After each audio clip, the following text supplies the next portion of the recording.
morning edition from NPR News.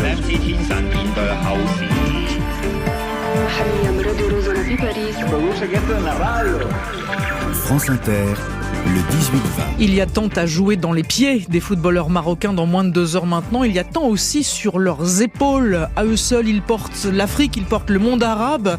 Peut-être que nous, les dites nations de football, j'y mets des guillemets, portons de notre côté une forme de condescendance. On verra tout ça dans un tout petit instant. Le bruit du monde ce soir est en Argentine, comme Ono, qui va suivre évidemment ce match et qui cuve très sereinement pour l'instant sa victoire d'hier. Le bruit du monde, la suite. Sous les radars, Sébastien Eugénie a trouvé du foot féminin en plein boom sur le continent africain, des Syriens réfugiés à Idlib qui vibrent pour le Maroc et les albums Panini, figurez-vous qu'on s'arrache en Argentine. 18h50, c'est le cinéma en VO et Corinne Pellissier, ça va nous changer d'ambiance. On va parler de la technologie derrière Avatar et vous allez en prendre plein les yeux. 18h55, c'est le monde d'après de Jean-Marc Four qui nous dira que selon lui, derrière le succès du Maroc, il y a déjà le succès du Qatar. Le monde est vaste et on n'a qu'une heure. Bonsoir. Fabienne Synthèse. Un jour dans le monde. Bonsoir Abdelatourabi. Bonsoir. Merci beaucoup d'être avec nous. Vous êtes journaliste politique, vous êtes chroniqueur sur la 2e chaîne marocaine. On va rejoindre Frédéric Mettezo dans un tout petit instant également, qui lui va nous parler Palestine. Avant de parler de tous ces symboles, Abdelatourabi, derrière cette place en demi-finale, dites-nous à quoi ça ressemble, Casablanca, où vous êtes là en ce moment, à moins de 2 heures de la rencontre. À quoi ça ressemble cette journée très particulière ? C'est une journée extrêmement particulière et on le sent depuis quelques jours. Il y a une tension, il y a une attente, enfin les gens sont impatients. Je pense qu'il y a même des gens qui n'ont pas dormi de la nuit, ils vont attendre dans ce match parce que ça revient vraiment, il y a une importance qui est très particulière et en plus, ça pourrait être un présage, il pleut abondamment sur Casablanca et les autres villes du Maroc quand on sait que c'était une période qui a été assez difficile. L'année dernière, c'était une année de sécheresse au Maroc et les premiers mois ont été très difficiles. Il y avait quasiment pas de pluie. Donc, on peut considérer que c'est un bon présage pour l'équipe du Maroc. Voilà, une bonne nouvelle n'arrive jamais seule. C'est ça que vous nous dites. Exactement. Presque. Abdelatourabi, le petit poussé de la compétition. David contre Goliath. Ah là là, quel parcours. Même si ça s'arrête maintenant, quel beau parcours. Est-ce que le Maroc vit tous ces mots entendus comme une réalité ou comme quelque chose de très condescendant, de très paternaliste, venant de nous, la France, mais aussi de nous, au fond, les nations de football, les vieilles nations de football?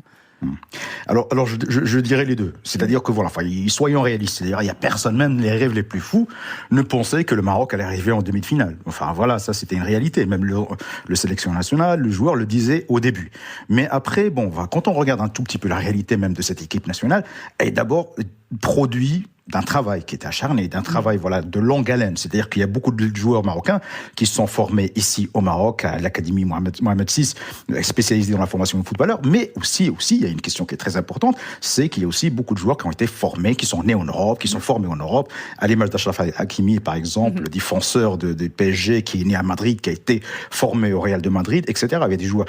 Donc, c'est pas une surprise quand on soit à ce niveau-là, avec une formation comme celle-là, avec une équipe comme celle-là, mais aussi avec un entraîneur qui a réussi vraiment, et c'est là j'arriverai à la deuxième partie qui est relative à la condescendance et au petit poussé, c'est que le sélectionneur national a cassé vraiment Walid Regragui, a cassé ce verrou psychologique, c'est-à-dire il dit on a le droit de rêver, on a tous les atouts pour pouvoir rêver, et je peux vous dire aujourd'hui vraiment c'est le climat, l'état d'esprit qui règne au Maroc actuellement, c'est qu'il y a une grande confiance en soi, et les gens pensent sincèrement qu'ils vont remporter ce match-là, en toute sincérité. On va l'écouter dans un petit instant, Walid Regragui, mais il y a une phrase qu'il a dite hier ou avant-hier et qui dit « Notre parcours, au fond, ça embête les journalistes européens ».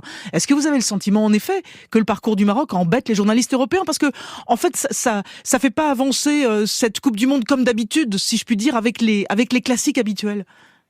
Exactement, parce que l'histoire de la Coupe du Monde, il n'y a que 3 équipes qui sont africaines, qui sont arrivées à ce niveau, au niveau du quart de finale. Il y a le Cameroun, le Ghana et Côte d'Ivoire. Donc, il y a une équipe marocaine qui arrive à ce niveau-là et qui arrive à dépasser ce seuil psychologique du quart de finale. Évidemment que ça pourrait, au début, c'est amusant de voir cette équipe qui fait match nul contre la Croatie, qui arrive à gagner contre l'équipe de Belgique, mais après Je pense que voilà, c'était un peu embêtant. Je pense que voilà, il y a certaines personnes au Maroc qui vivent un tout petit peu, je dirais pas mal, mais bon, c'est cette forme de condescendance parfois dans les commentaires, et que le rôle justement de Walid Regragui est de faire justement faire renvoyer cette image-là, justement aux journalistes occidentaux. Et il fait ça particulièrement bien. On va réécouter les mots de cet entraîneur Walid Regragui. C'était évidemment il y a quelques jours en salle de presse. Voici ce qu'il disait, voici ce qu'il comprenait surtout de ce qui est en train de se jouer. Gagner. Moi, ce qui m'importe aujourd'hui, c'est que l'Afrique aujourd'hui, parce qu'il y en a beaucoup, et notamment les journalistes européens qui ont critiqué un peu notre jeu, moi je pense que ça les embête aujourd'hui de voir une équipe africaine jouer un peu comme les équipes européennes qui ont compris. Alors je sais que ça fait plaisir de temps en temps, ils étaient sympas ces Africains, il y avait un peu de danse, ça jouait bien, ils nous ont fait plaisir, Bouffal l'a mis 2 petits ponts, c'est magnifique, mais il rentre à la maison.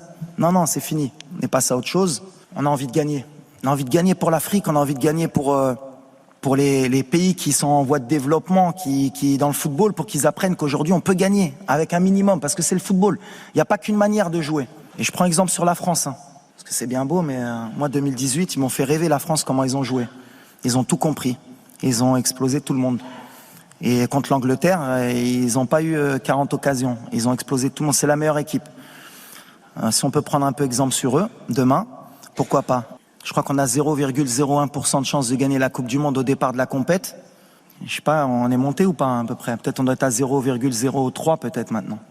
Mais on va essayer de faire mentir cette statistique. Alors peut-être demain je vais passer pour un con. On va dire il a trop parlé.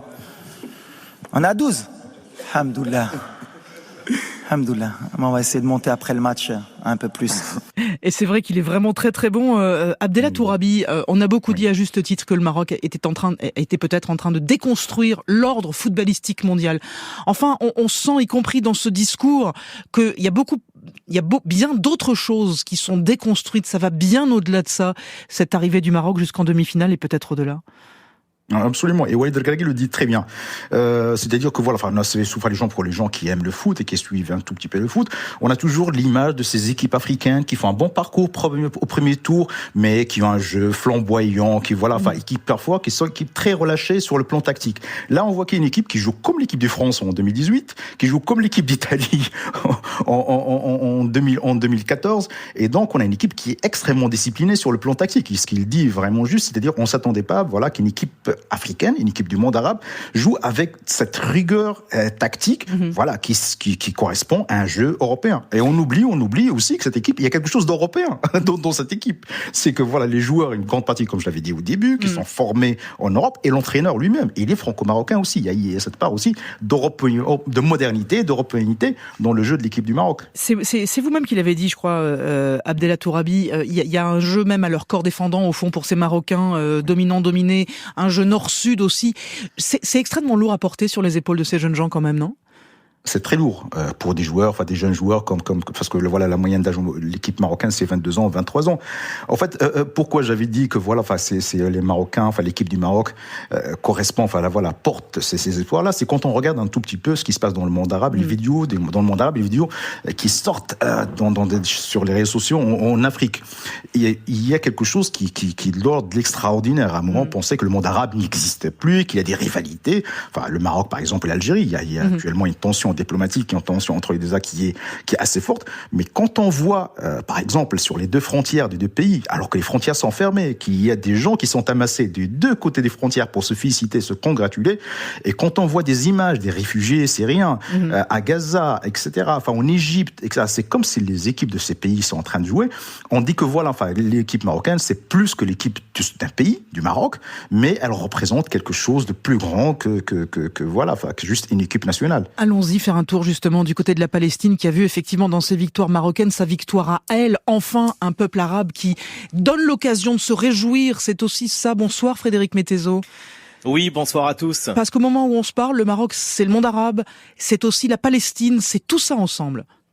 Ben oui, c'est allé dans les deux sens. Vous avez eu la liesse palestinienne à Jérusalem-Est, en Cisjordanie, à Gaza et dans beaucoup de villes arabes d'Israël où on a fait la fête.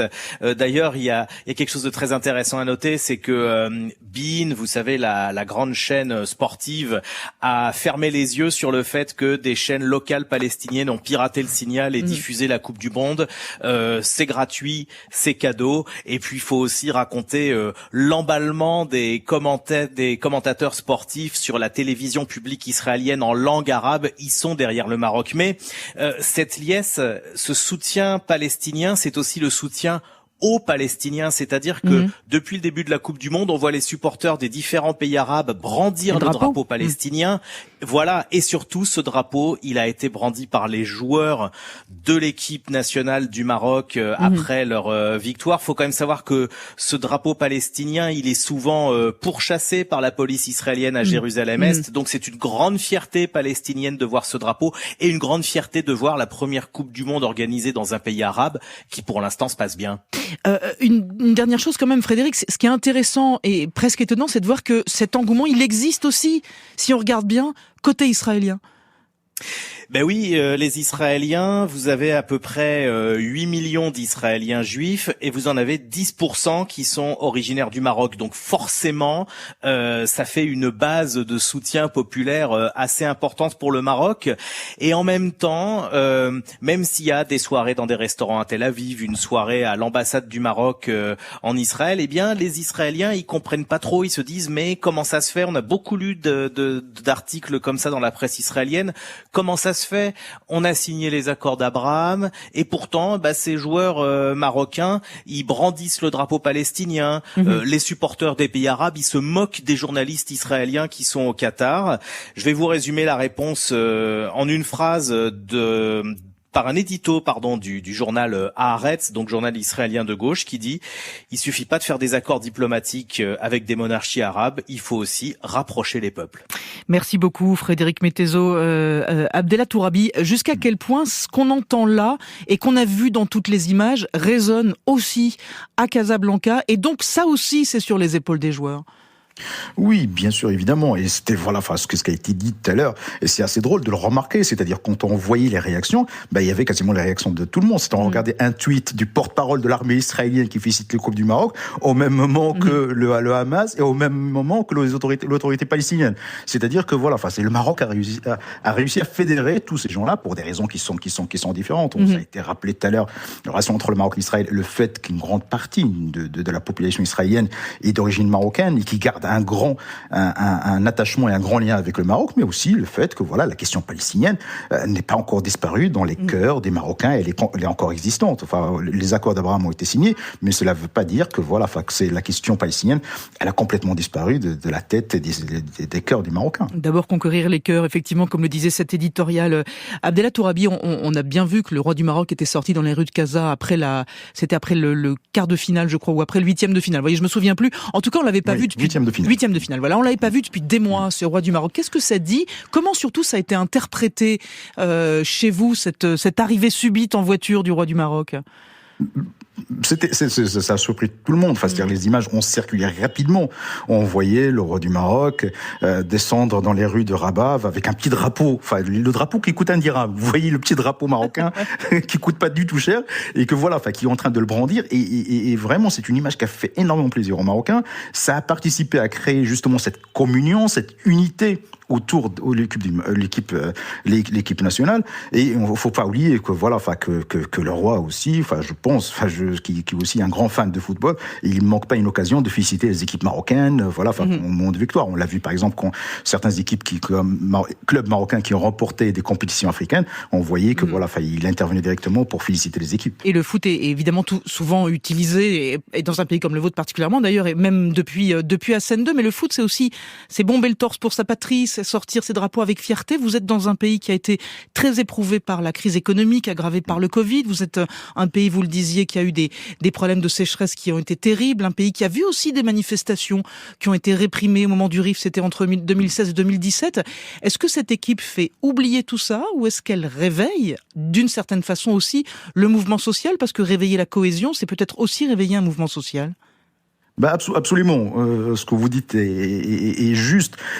C'est-à-dire que voilà, il y a un moment de crise sociale, de crise économique, pour des raisons différentes que vous avez citées. Mais je pense que tout le monde a mis de côté justement ces problèmes-là, le temps de ce qui se passe, le temps de ce qui est qualifié par les Marocains d'épopée, de quelque chose d'héroïque. Ils ont envoyé les échanges sur les réseaux sociaux. Par exemple, il y a des Marocains qui disent non, il faut pas qu'on oublie nos problèmes, etc. Et des gens qui disent attendez, ces problèmes ne vont pas disparaître. Les mouvements sociaux ne vont pas se dissoudre quand bien même l'équipe du Maroc remporte une Coupe du Monde. Donc ce sont des choses qui vont continuer, mais actuellement on est dans une parenthèse enchantée. Plus personne ne pense justement à ces problèmes d'inflation, de cherté de la vie, du prix des hydrocarbures, des problèmes politiques, les soucis du gouvernement, la cohésion gouvernementale, etc. Plus personne ne pense à cela au Maroc. La seule question actuellement qui est posée, c'est est-ce que le Maroc va se qualifier à la finale de la Coupe du Monde ou pas, et est-ce qu'il pourrait remporter la Coupe du Monde. C'est la seule question actuellement qui intéresse les Marocains. Et après, on verra, après dimanche prochain, de quoi il va se retourner pour les questions justement politiques et économiques. Mais est-ce que vous diriez quand même qu'il y aura forcément un avant et un après, alors encore plus probablement s'ils vont jusqu'à la finale et voir s'ils la gagnent, parce que tout est possible à ce stade-là, un avant et un après pour le pays, mais peut-être un avant et un après pour le football dans ce pays. On sait bien que ça fait 30 ans que le Maroc voudrait organiser une Coupe du Monde qu'on ne lui a jamais donnée, probablement encore pour ces histoires de condescendance dont on parlait au début de cet entretien. Donc est-ce qu'il y aura forcément un avant-après de ce point de vue-là pour le Maroc ? Alors pour la première chose, un avant et après pour les Marocains, évidemment, vous savez très bien que les symboles sont très très importants, notamment pour une nation comme le Maroc. Les Marocains ont gardé en souvenir, ceux qui ont assisté à ça. Justement, l'équipe du Maroc était la première équipe africaine du monde arabe à se qualifier au 8e de finale. Donc ça faisait partie du panthéon de l'imaginaire national marocain. Donc ce qui s'est passé aujourd'hui, pendant ces 3 semaines historiques, et il va participer à forger cet imaginaire national autour de l'équipe du Maroc. Est-ce que ça aura un impact sur le football ? Évidemment, il ne faut pas oublier qu'il y a tout un travail qui a été fait pendant des années. Ça, c'est les résultats de ce travail au niveau de la formation, des jeunes joueurs, au niveau justement de tout un travail aussi pour le football féminin. Il ne faut pas oublier que l'équipe du Maroc est la première féminine, la première équipe africaine qui se qualifie à la Coupe du Monde, qui aura lieu l'année prochaine. Donc il y a tout un impact évidemment psychologique, il y a tout un impact aussi économique, parce que on va gagner, glaner aussi les recettes de cette participation, parce qu'il y a une subvention qui sera donnée à la fédération marocaine. Donc il y aura un impact certain sur le football marocain, et qui est en train d'être pris, quand on regarde un tout petit peu les télévisions du monde arabe, qui est en train de présenter comme un modèle pour le reste du monde arabe, ce qui est assez étonnant. Et l'après, en effet, ça ira même peut-être au-delà du Maroc. Abdellah Tourabi, je vous remercie beaucoup et je vous souhaite un match très joyeux. Merci à vous aussi. Merci, à très bientôt. Le 18-20, Fabienne Synthèse, sur France Inter.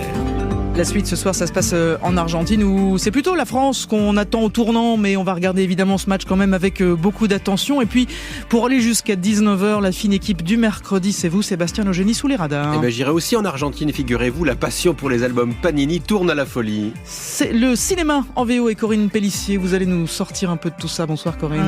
Oui, aujourd'hui au cinéma c'est le retour des Bleus.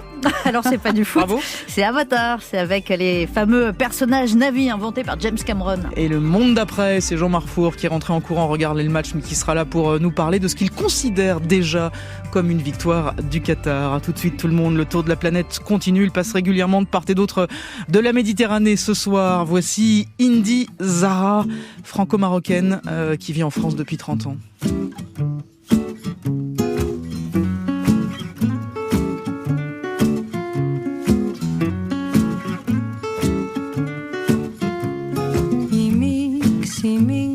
أفوز حفوز وين دوينو إيران فتو إيميك سيميك أفوز حفوز وين دوينو إيران فتو I will take the train, leave the sun for the rain and calm down town, town, town and calm down town, town, town.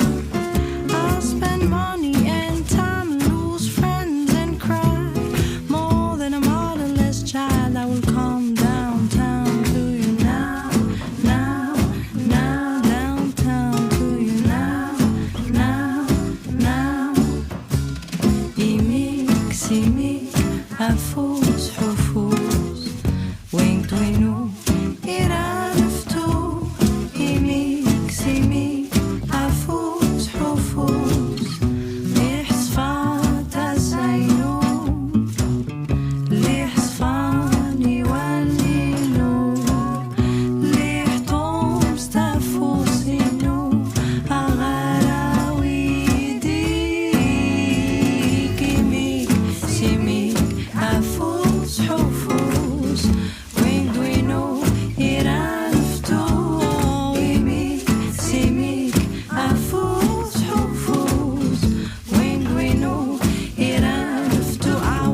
until we can forget all. Just you and me, forever downtown in the city. My love, my dear, my sweet baby. I need to see, to feel, to breathe. Your touch, your kiss, your smile, your lips. I need to see, I need to see you now. I will leave the sun for the rain. I will leave the sun for the rain. I will leave the sun for the rain and come downtown, down, down to you now, downtown, down, down to you now. With me, see me. I fools, oh fools, I will keep me to come.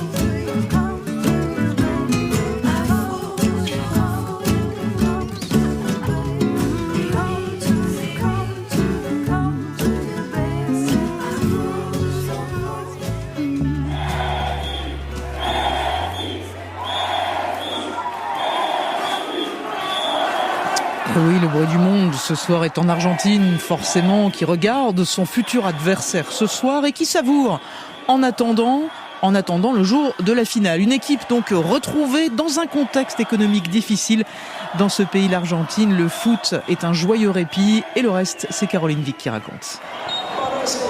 Cri de soulagement pour le premier but, le pénalty. Surprise et exultation pour le deuxième but très maradonien, 5 minutes plus tard, de Julián Álvarez.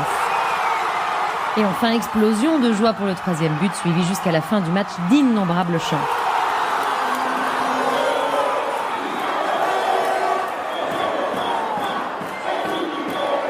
C'est une équipe solide, unie, connectée qu'on a vu hier sur le terrain. Une fierté pour les Argentins présents dans ce bar de Buenos Aires, comme Micaela. Nous avons une équipe qui a le sens de l'amitié. Ils sont solidaires, professionnels. Je suis vraiment heureuse. C'est l'un des plus beaux jours de ma vie. Cette équipe ne parle mal de personne. Ils font profil bas. Ce sont de bonnes personnes. Ils sont tous proches les uns des autres et ils méritent ce triomphe. Et pour nous, c'est comme une caresse. Une vraie joie pour tous les secteurs sociaux. Ça démontre que l'union fait la force. Et c'est merveilleux. Et en cette période de crise économique avec une inflation qui devrait frôler les 100% cette année, la victoire argentine a redonné du baume au cœur aux Argentins. Mara. On avait besoin de ça. On traverse un moment très difficile et on avait besoin de décharger cette énergie, comme une catharsis. Cette victoire nous offre une respiration en cette fin d'année pour pouvoir aller de l'avant. Cette victoire, une bouffée d'oxygène pour les supporters, mais le soutien des Argentins est aussi le moteur des joueurs, comme l'a expliqué hier en conférence de presse l'entraîneur de l'équipe argentine, Lionel Scaloni. Dans les moments difficiles, quand on a perdu contre l'Arabie Saoudite, les gens nous ont soutenus. On a senti ce soutien et ça n'a pas de prix. Quand on représente une équipe, un pays, c'est impossible de ne pas tout donner comme le font les joueurs. Après, on peut gagner ou perdre, mais c'est très émouvant ce soutien des gens, parce qu'en fait, on va tous dans la même direction. Donc je voudrais remercier les gens, qu'ils fassent la fête, parce que l'Argentine est parmi les meilleurs, et ça, c'est une grande raison pour être heureux. Qu'ils en profitent et on pensera plus tard à dimanche. Dans le bar, les Argentins montent et dansent sur les tables, on chante, on s'embrasse. Le barman ne sait plus où donner de la tête, des brumisateurs rafraîchissent les clients euphoriques. Et sur les murs, des portraits de Maradona. Diego Maradona, mort depuis 2 ans, mais bien présent dans les cœurs. Son âme flotterait même au-dessus des joueurs au Qatar, selon certains. Thomas, 13 ans. On est en finale, hein. Maintenant, il faudra jouer contre le Maroc ou contre la France. Moi, je préférerais le Maroc, parce que les Français, vous avez ce Mbappé qui court à 1000 km/h. J'espère que Maradona, depuis le ciel, nous aidera à gagner cette 3e étoile. Je compte sur lui pour qu'il soit là pour la Coupe du Monde.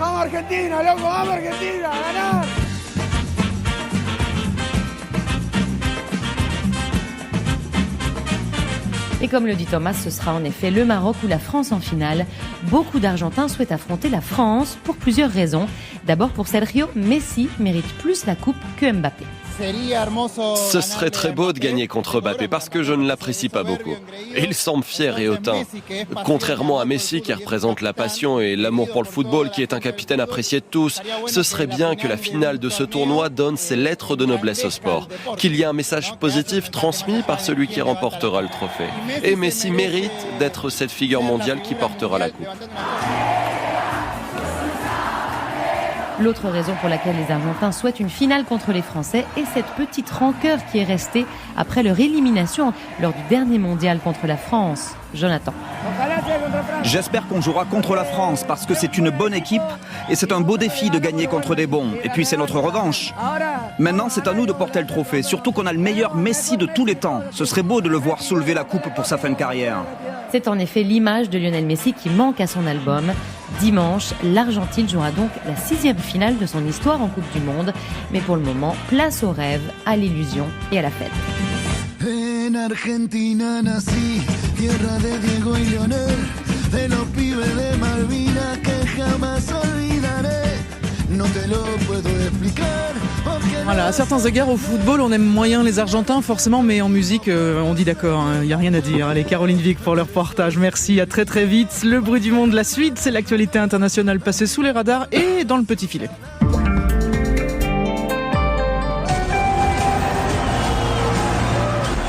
Où sommes-nous donc, Sébastien? Nous sommes à Rabat au Maroc, oui. Figurez-vous, dans le stade Moulay Abdallah, un stade plein pour applaudir, non pas des joueurs, mais des joueuses de foot. Oui, le football féminin qui commence à prendre ses marques au Maroc et plus largement en Afrique. C'était le 23 juillet dernier, 50 000 spectateurs pour la finale de la CAN féminine, la Coupe d'Afrique des Nations féminines, du jamais vu dans cette compétition depuis sa création en 1991. Les Marocaines affrontaient l'Afrique du Sud, affiche inédite qui a fait la fierté des supporters marocains malgré la défaite des Lionnes de l'Atlas. Elles ont beaucoup fait le travail, ils ont montré un grand esprit d'équipe, un patriotisme, mais malheureusement l'expérience de l'Afrique du Sud et le calme de l'équipe féminine de l'Afrique du Sud a donné ses fruits et félicitations pour les gagnantes. Voilà, les gagnantes, ce sont donc les Sud-Africaines, première CAN de leur histoire, la CAN féminine en plein changement sportif. Il y a désormais plus d'équipes, 12 au lieu de 8. Le Nigeria, 11 fois victorieux, n'est plus la seule équipe à gagner la compétition.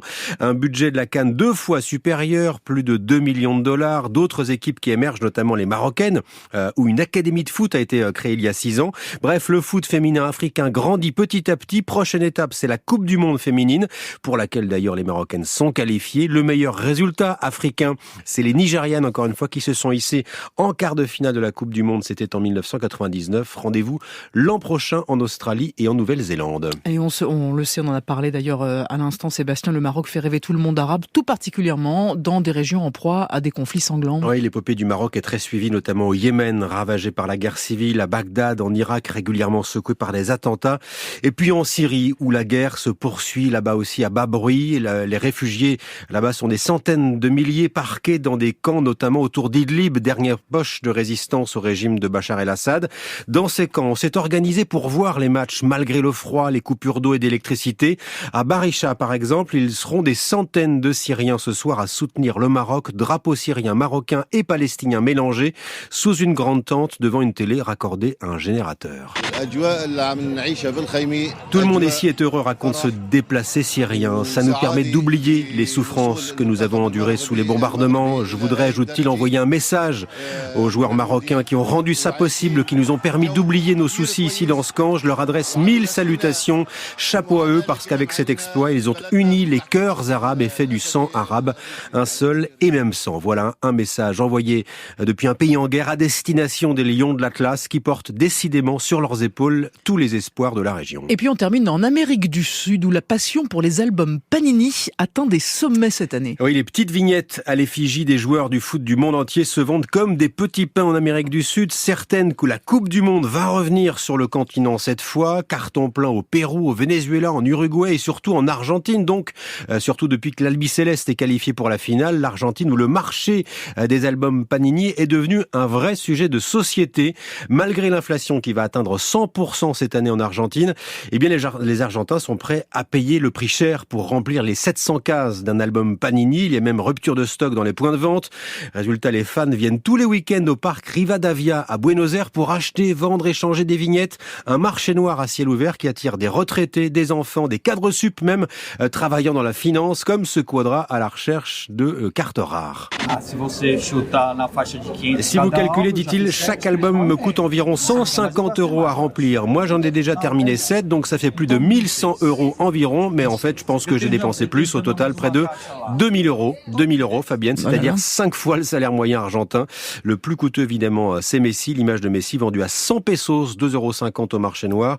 La cote d'Mbappé n'est pas mal non plus. 50 pesos pour la vignette de la star française. Et quand je pense qu'on a fait l'album Panini avec mon frère de la Coupe du Monde 78. Mais bien sûr. Qui se passait où? Au Mexico. Mais en Non, Argentine. Pas du tout.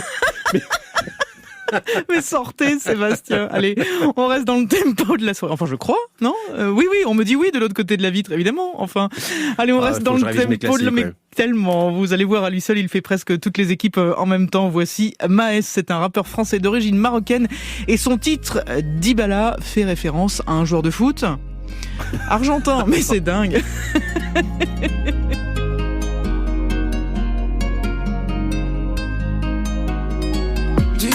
Mensuel sur ta tête. Quand y'a un problème, t'es plus dans la tête. Quelques jolis faits pour regarder mes pires ennemis. Des appels, je suis sur l'unté, en clé des filles. Un gauche de bleu parfumé. Me fait courser par les chiffres. Quand on parle, faut assumer. Plus je détaille, plus je fais du chiffre. Trop de frérots incarcérés. Tu le pointe à lui. T'es là-bas, je suis la durée. Je suis rassuré. T'es du mauvais côté du pont. Je me suis levé mal luné. J'ai fait un trou dans les comptes, dans les pleurs et les rires. Je suis méfiant, je me confie pas. On s'était kiffé par le Jacques Mérine. Si je te mets ma jambe à cette noche, je suis pas là. Numéro 10 sur le raté. Dybala, bébé m'attends pas cette noche. Je suis pas là. Numéro 10 sur le raté. Dybala. J'fais des passes, ballon de peu fera Dybala. 10h minuit, viens pécho ton Dybala. J'fais des passes, ballon de peu fera Dybala. 10h minuit, viens pécho ton Dybala.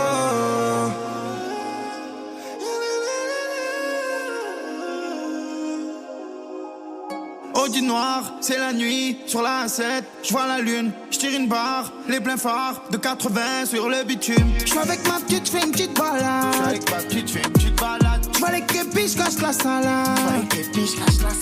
Tout ce que j'ai vu si tu savais. Mon tous dessus, je reste tout seul là. Maes et Dybala sur France Inter et dans Un jour dans le monde. France Inter.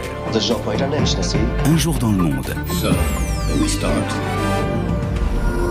This family is our fortress. Et voilà qui va nous extraire du foot et nous plonger dans d'autres profondeurs. Vous n'échapperez pas ce mercredi au phénomène Avatar, film le plus vu au monde dans sa première version qui revient donc après 13 ans pour un deuxième volet encore plus fou, ça s'appelle La Voix de l'eau, Corinne Pélissier, toujours évidemment signé du réalisateur James Cameron, qui repousse une fois de plus les limites de la technologie et de la 3D. Il est allé tourner cette fois sous l'eau avec de nouvelles caméras toujours plus performantes, des comédiens qui ont appris à nager en apnée. Le résultat dépasse tous les superlatifs. Vous nous dites qu'on n'a jamais vu ça au cinéma quand même. Ouais, c'est une grande aventure avec des effets qui vous en mettent plein la vue à ce stade. Terminator et le précédent Avatar n'étaient qu'une mise en bouche. Le voici, le film qui va ramener le public dans les salles et mettre enfin tout le monde d'accord autour de la magie du cinéma sur un grand écran. Les images sont ici d'une précision, d'une richesse que vous n'avez jamais vue nulle part. Avec cette envie toujours de James Cameron de repousser les limites de la technologie. La captation cette fois-ci de mouvements sous l'eau, il va nous l'expliquer, et une 3D améliorée qui permet d'obtenir un résultat hyper réaliste, encore meilleur que le film précédent.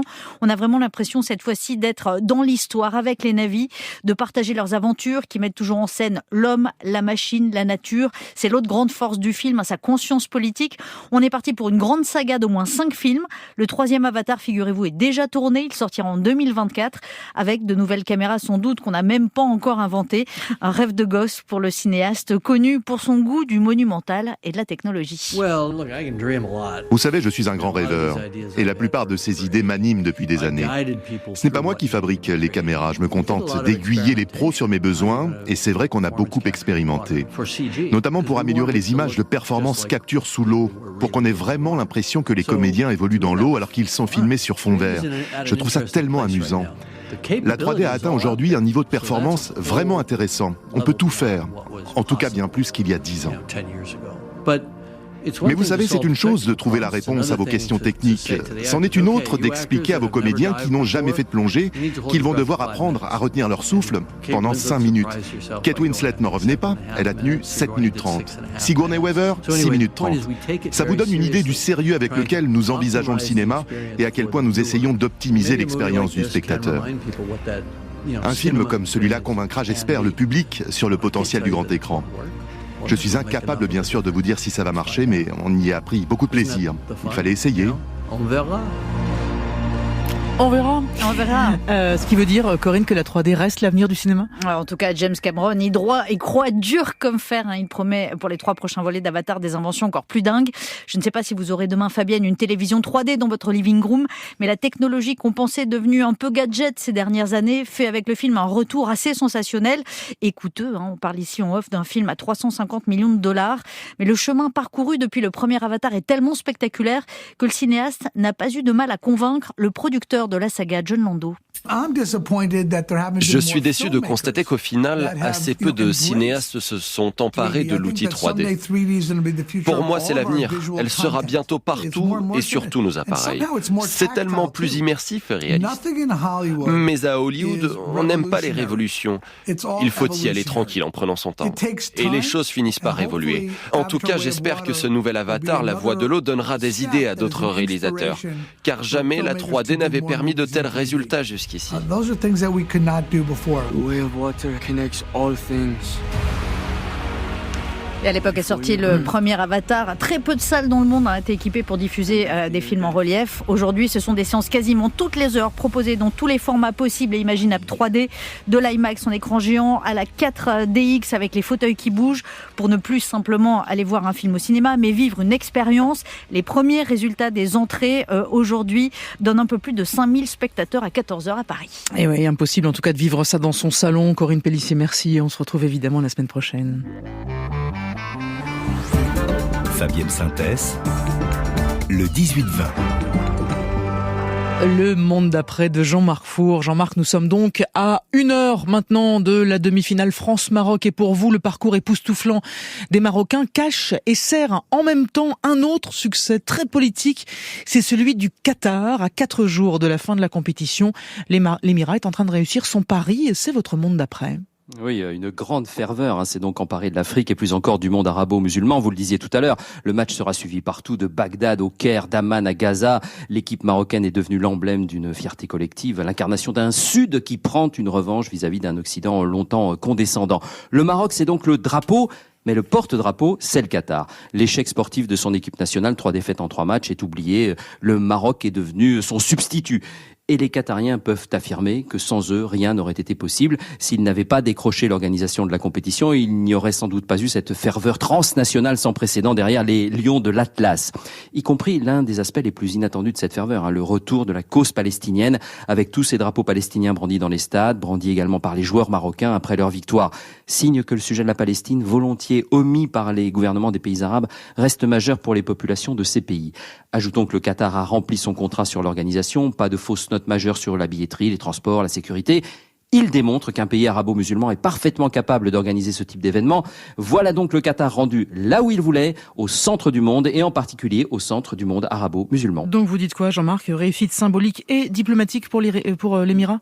Non, mais même grande réussite diplomatique. Et la plus spectaculaire, c'est la réconciliation avec ses frères ennemis du Golfe Persique, l'Arabie Saoudite et les Émirats Arabes Unis. Ses voisins lui ont imposé, vous savez, un embargo commercial strict pendant 4 ans jusqu'en 2021. Il ne pardonnait pas au Qatar ses liens avec l'Organisation des Frères musulmans ou ses relations avec l'Iran. Qu'est-ce qu'on a vu depuis 3 semaines? Incroyable. L'homme fort d'Arabie Saoudite, le prince héritier MBS, bras dessus, bras dessous avec l'émir du Qatar Al Thani dans les loges du stade, arborant chacun l'écharpe de l'équipe du voisin. Plus fort encore, le chef politique des Émirats, Mohamed Ben Zayed, en visite à Doha pour la première fois depuis 5 ans. Il y a peu, il était encore à couteau tiré avec le Qatar. Et pour compléter le tableau du business, parce au Qatar, le business n'est jamais très loin, pendant la compétition, l'Émirat a signé plusieurs contrats gaziers. Avec l'Allemagne, un contrat longue durée sur 15 ans pour 2,5 milliards de mètres cubes par an. Avec la Chine, le double, 5 milliards, plus la construction de 4 méthaniers pour le transport du gaz. Sans oublier que la Chine est très présente économiquement à Doha. Ces grandes entreprises, la téléphonie, l'immobilier sont parmi les principaux sponsors de la compétition. Et alors le boycott, Jean-Marc? Vous avez vu comme moi, le boycott, il a fait pchit, sauf à considérer comme un geste de grande révolte contestataire le fait, comme la ministre française des Sports, de porter un pull avec un liseré arc-en-ciel en allusion à la cause LGBT. Il y a bien eu sinon le genou à terre des footballeurs anglais, la main devant la bouche des joueurs allemands, comme un bâillon pour dénoncer la censure, et puis c'est tout. Les critiques sont sorties des radars, comme engloutis dans les sables de la compétition en tant que telle. Ne parlons même pas des audiences à la télévision, très bonnes. Rappelons au passage que ces critiques n'ont jamais été le fait que des pays d'Europe du Nord. Ailleurs dans le monde, ça n'a jamais été vraiment un sujet. Donc, boycott, quel boycott? D'ailleurs, voici Emmanuel Macron ce soir au stade.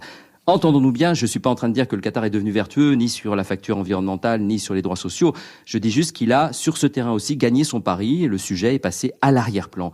Même le tout récent scandale du Qatargate au Parlement européen ne semble pas éclabousser l'Émirat. C'est surtout le Parlement qui est touché. Les corrompus sont dans le viseur, à juste titre, mais le potentiel corrupteur, si tant est que ce soit bien le Qatar, est relativement épargné pour l'instant.